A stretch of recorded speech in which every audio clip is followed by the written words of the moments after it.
Hi everyone, this is Laura Lowell and welcome to another 42 Rules webcast. Today I'm very pleased to be able to introduce Philippa Games. Philippa has been working with the internet since the early 90s, long before most people even realized the potential power of online communication tools. Philippa has really been an internet evangelist long before any of us knew what was going on. And frankly, she still is. Philippa is now teaching digital and social media marketing at Holt International Business School in San Francisco. She was also selected as the sole expert for the cover story on web strategies for the Compass magazine, which is a publication of UPS, in the fall of 2009, which was distributed to over 1 million businesses that are customers and partners of UPS. She's been running her own consulting firm since about 1995.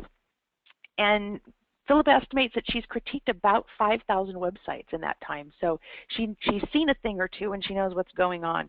She tends to drill really deep into visitor experiences of the sites and deliver really actionable, specific recommendations.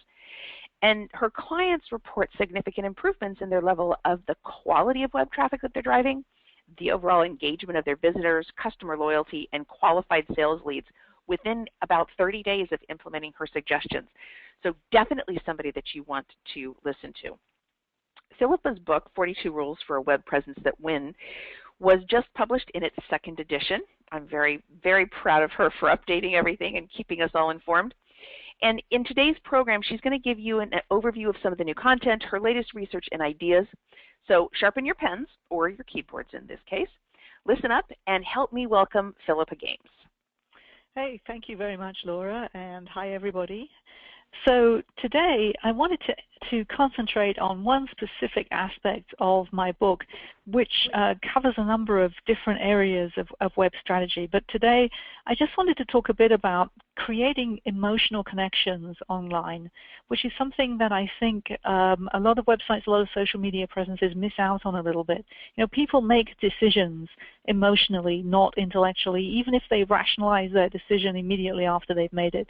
But we've all heard about the primitive brain that plays into our immediate responses, and how people kind of really have gut reactions to what they see, and that you've got 10 seconds to impress everybody and so on.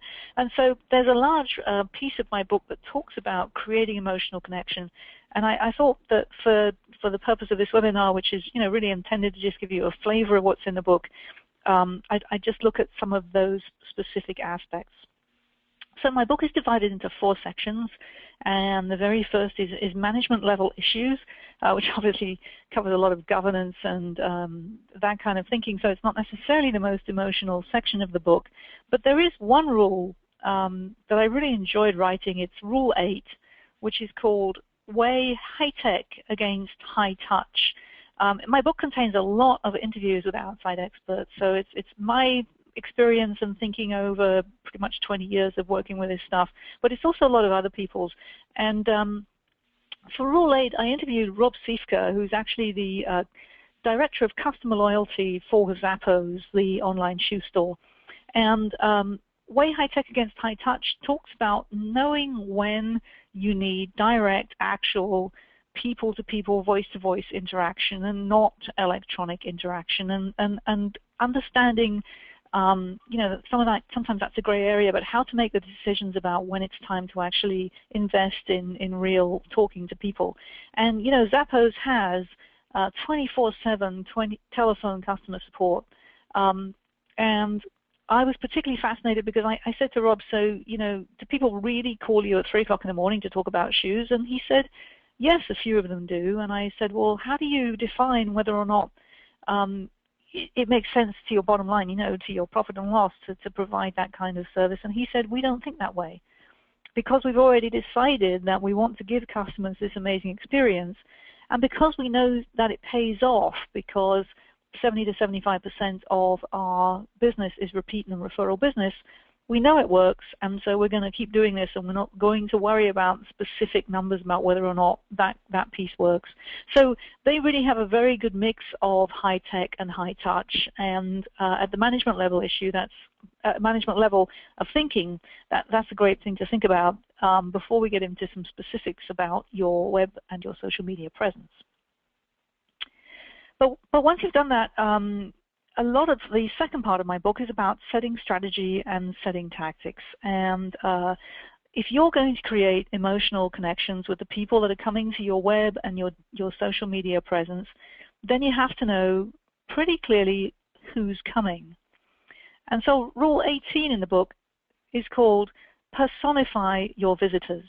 And what you need to do here is to really start creating some potential, some pictures of different types of typical visitors. And you want to make them into really real kind of characters, real kind of actual visitors that might come to your site. And the power of doing this is that when you have a set of these things, you're going to be able to walk in their shoes through your web presence and through your social media presence and look at these from their eyes and their way of thinking, and you're going to be able to say, boy, would this appeal to this person or not? And I tell a story in the book of a trade show manager who was responsible for a major gem and rock show, and he had students coming to this show who were studying, whatever the word is for studying rocks and things. And their professor, he had a story about a student who came because the professor had said you should attend this show for career purposes and to see who's there and see whether you can find any job opportunities or start networking to find a job. But the students that he had are very visual, very fast thinking, like online video games, that kind of thing. And the guy in charge of the trade show admitted that the trade show website was particularly boring. Lots of text and no real movement, no real images, nothing interesting. And he said if I thought about any of these students, then probably they would all leave immediately if it wasn't for the professor putting them under pressure to stay and look around. So I recommend this exercise to all my clients and to anybody reading my book. And what you need to do is get your whole team together, get anybody who's involved with any kind of visitor at all, from the highest to the lowest levels of your business or your company. Put people in a room where they feel safe with each other to talk about these things, and then start creating some typical types of visitor. And so what that means is that you need to think about, for each persona that you create, what gender, what kind of age group, and what languages these people speak. If it's important to your type of business, you might want to include their education level and their income. And then you need to think about what is their reason for coming to your web presence or to your social media presence. And you have to be really, really specific. So, this 32-year-old woman is coming to the site to buy a toy for a baby that's 6 months old, and this is for her sister or something like that, but very, very specific, not just, oh, she might be interested in our stuff, unless you want to have a vague persona as well. You need to really think about how familiar the visitors are with the subject matter that you have, and this particularly applies to sort of technical sites where you have a lot of technical language, whatever your industry is. Do the people coming to your website understand your technical language? And usually it's worth having at least one page that's in English and not just technical for people who may not, but who still may be important visitors for you. You need to think about how they process information. Are they visual? Are they emotional? Or do they need lots of different types of data? Because that's going to affect how you present the information about your products and services. I like to tell a story about a diamond store, for example, an online jewelry store, where a woman coming to browse the kind of ring that she hopes that her guy is going to buy her might be much more visual than the guy who might be much more data-driven and want to know about the quality of the diamond and the cut and so on. And any other relevant details that might be important, somebody in a specific kind of emotional situation because of a specific reason, or having specific kinds of knowledge needs or content needs for specific reasons. And so you want to create, ideally at least half a dozen of these different types of personas that you can imagine of types of people to come to your website. And that way you can look at your website and what you've got on your social media and you can say, would this engage these people? Would it appeal to them? Does the copy engage them? Does the copy motivate them to take action? And if you've done your personas well, you can see all of your content and your calls to action in a much clearer light in terms of their potential effectiveness. And then, of course, you need to give them a name so that they feel real to you. So having done all that, you want to create some content that makes effective connections. And again, there's a lot, this is a whole section in my book, so there's a lot of different rules that discuss this, but I just wanted to give you a couple to give you a flavor of it.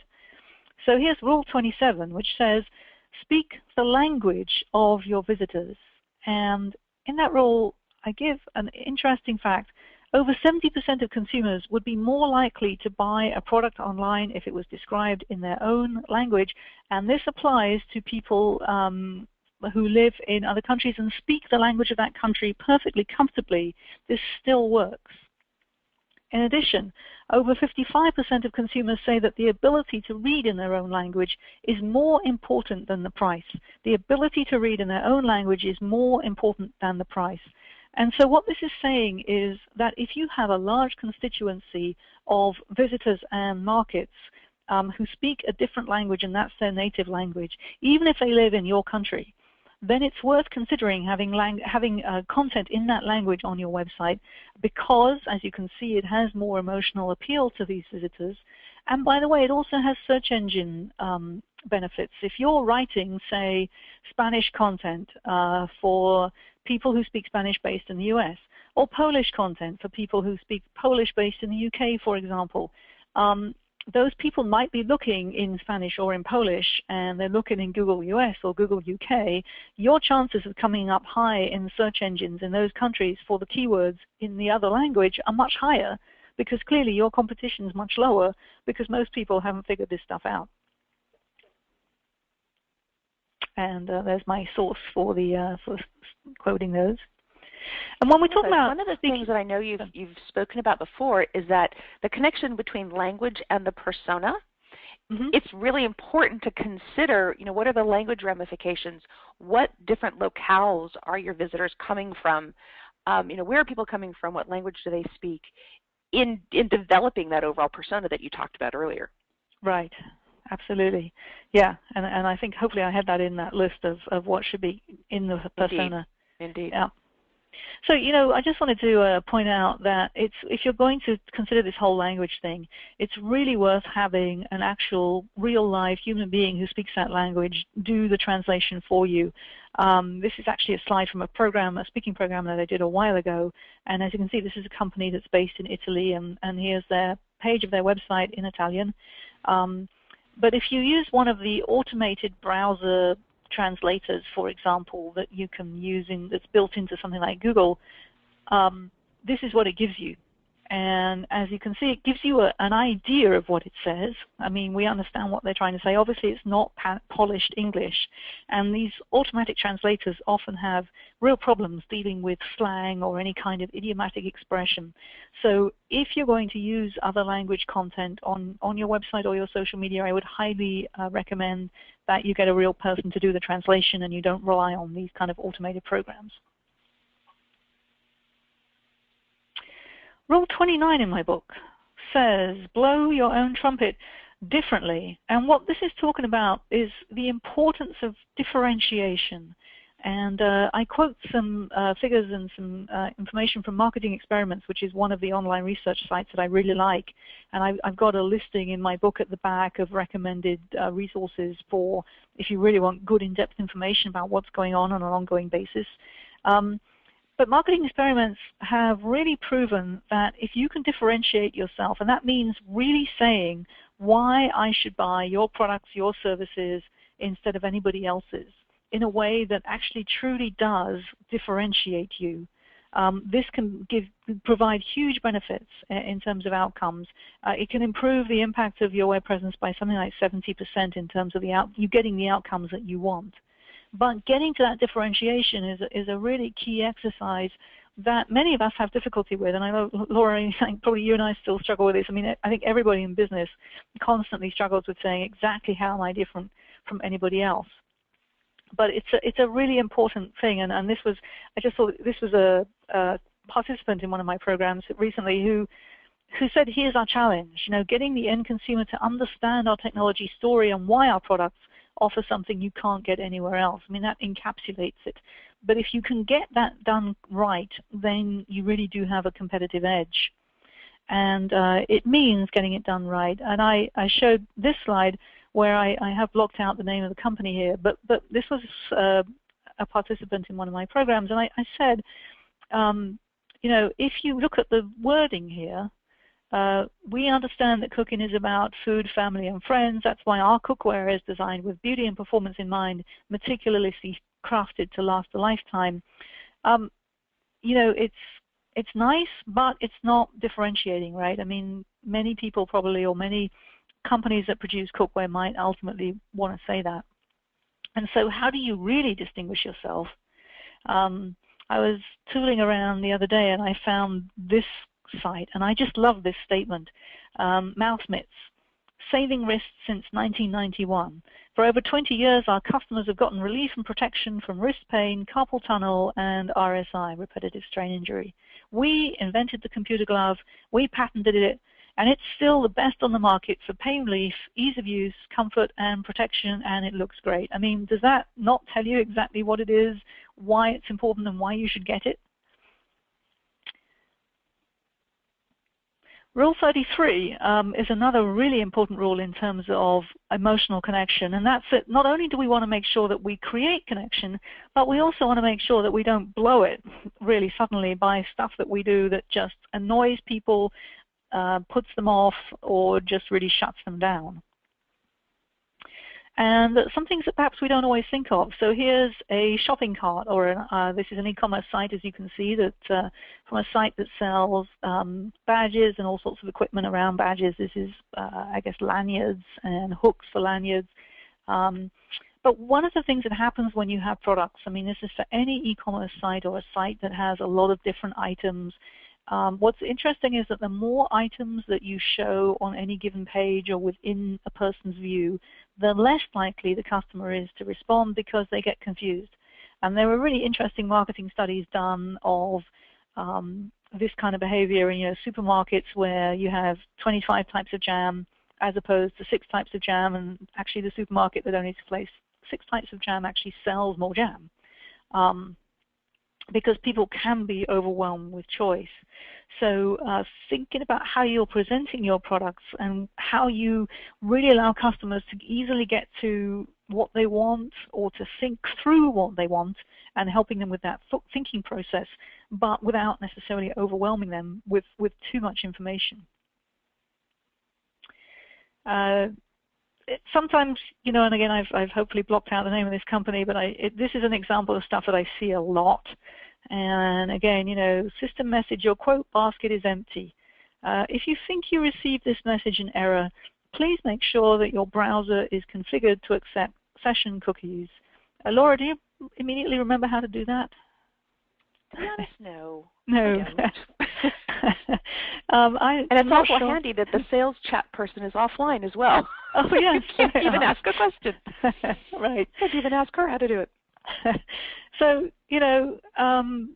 don't give me instructions of stuff that's immediately going to make me feel complicated, confused. I mean, you don't want to make your visitors feel stupid or feel less than in any way. Always, take your visitors forward. If they have to do something with their session cookies, which really you don't want them to be doing, then at least remind me of how to do that kind of thing. And this is absolutely one of my favorites. This is an internal search engine on a website.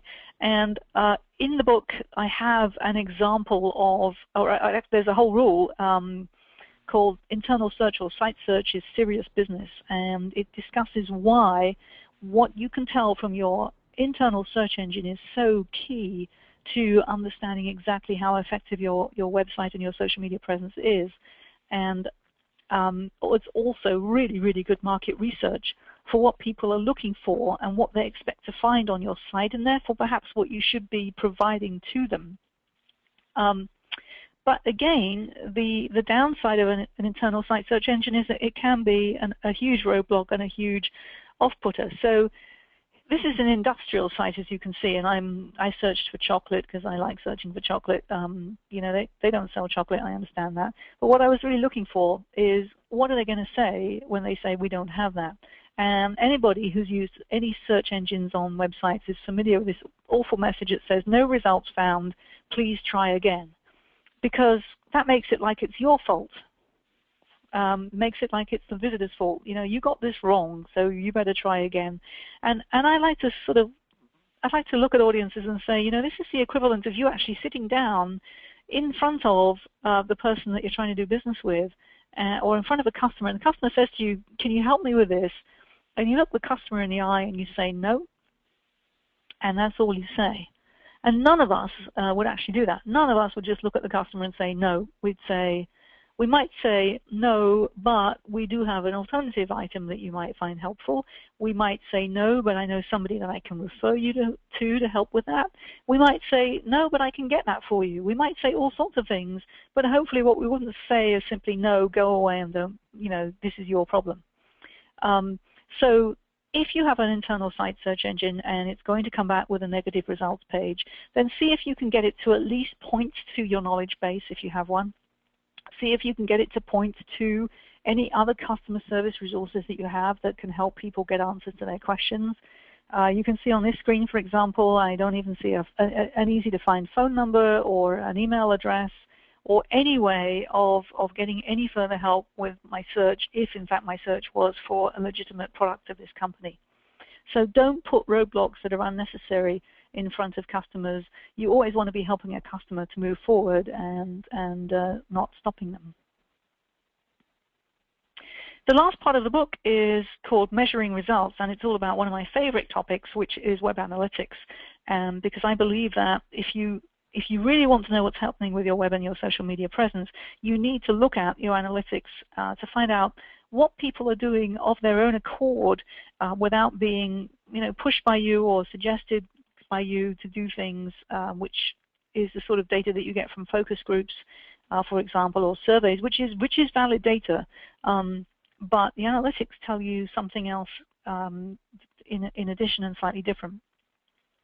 And one of the most useful things about analytics is Rule 37, numbers and testing trumps politics. So here's an emotional piece too. This is about creating emotional connections, not necessarily with your visitors, but with your management team. And often I meet people who are very frustrated because they're the web team, they're the web analyst or the web manager, and they want to do something with the website or the social media site, which they know will grow the business, and somebody higher up has said, no, you can't have the resources, or we're not doing that, and they don't think that the reason that that's happening is a good reason. Sometimes we call these people hippos, and I like to be able to produce good pictures of hippos at this point. HIPPO is actually an acronym, H-I-P-P-O, that was coined by Avinash Kaushik.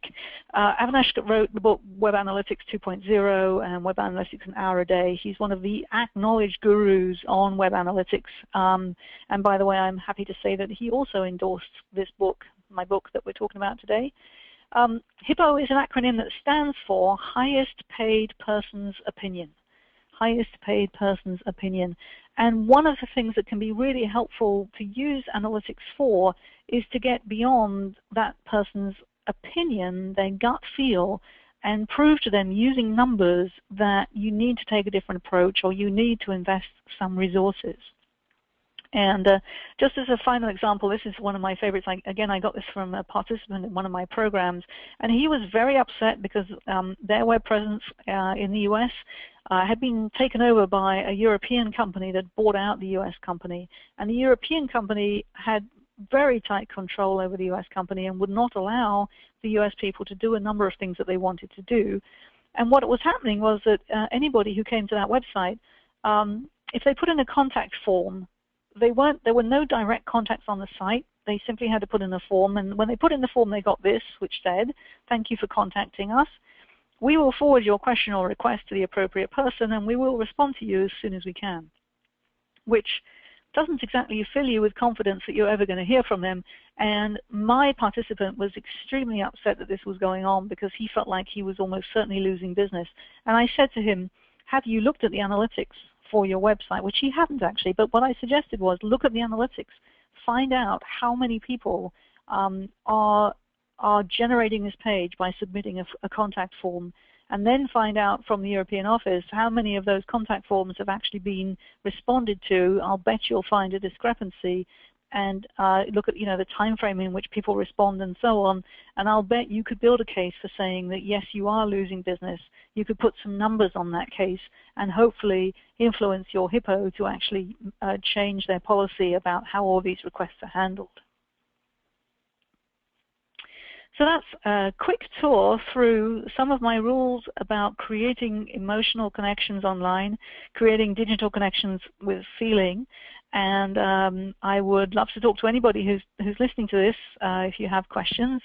And if you would like a free sample of 5 of the rules in the book, you can get those at my website, where I also offer complimentary web strategy sessions. Just to kick around, if you have some quick questions about your web strategy, you're welcome to visit my website and get in touch with me, and I'd be happy to talk to you. So Laura, thank you so much for the opportunity to do this today. Thank you, Philippa. It was a pleasure to have you share the 42 rules for a web presence that wins, and specifically connecting it with a digital connection and with emotion and with feeling. I think that's something that is often overlooked and so critically important to creating a digital presence that is actually profitable and valuable for a business. So Philippa, thank you very much for joining us, and we look forward to seeing all of our visitors again on another 42 Rules webcast. Thank you so much.